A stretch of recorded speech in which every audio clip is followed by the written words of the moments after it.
So sometimes in corporate, there's these different like resource groups that are meant to be kind of like-minded people that are coming together and supporting each other, basically.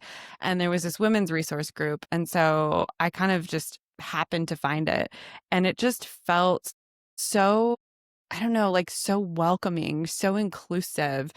I know you're big on, kind of inclusivity too and like leadership. And it was all of those things. And I don't think I've ever felt like a bigger sense of belonging. And I think when you feel that, that's kind of like an unmatched feeling. And the women that supported me in that group really were what taught me probably the most about leadership and just myself than I've ever experienced.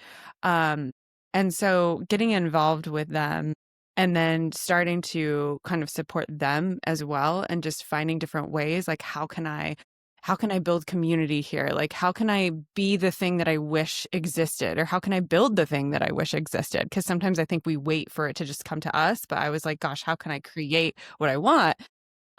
And so I started out with creating like this coffee chat series where we just would like come together and talk about personal growth topics. And, we'd kind of have this conversation and dialogue. And that event series grew into more event series. And eventually I ended up becoming the chair of the group. And so I don't know, like, I think through that whole journey, I witnessed so many instances of where women would see themselves differently or notice that they had it within them to do something more. And that spark would flicker. And it was because of other women. Like, it wasn't necessarily because of the hard skill that they needed to get, although that's, always a piece of it as well. But it was really because of other women bringing them along, and so I realized I really wanted to highlight that. I needed that. Like, I wish I had the podcast that I currently created when I was younger so that I could kind of bring women, like, almost off of the pedestal too. Like, you know how sometimes you put leaders or certain people up on this pedestal and you're like, "Oh my gosh, they're so Correct. untouchable, like, they're so amazing," right? And then you talk to them and you're like, "Wow, we actually are so similar, and they have had their struggles too."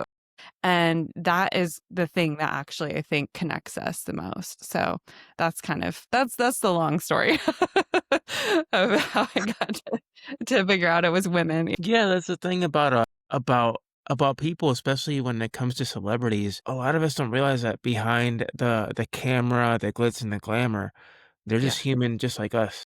Yeah. Yeah. You've probably had so many instances of that, right? Like interviewing people, what have you learned and seen through your experience? Oh yeah. For example, Matt Riddle, like I learned from his I think it's his girlfriend or his wife that he has a son with cerebral palsy.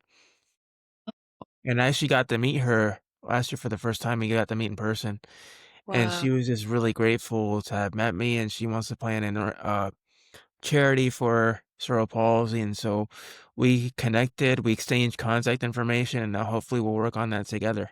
That's amazing. That's amazing. And that's the incredible piece, right? About human connection. Like you can have made that happen had you not just, kind of gotten him to talk about who he really is at the core.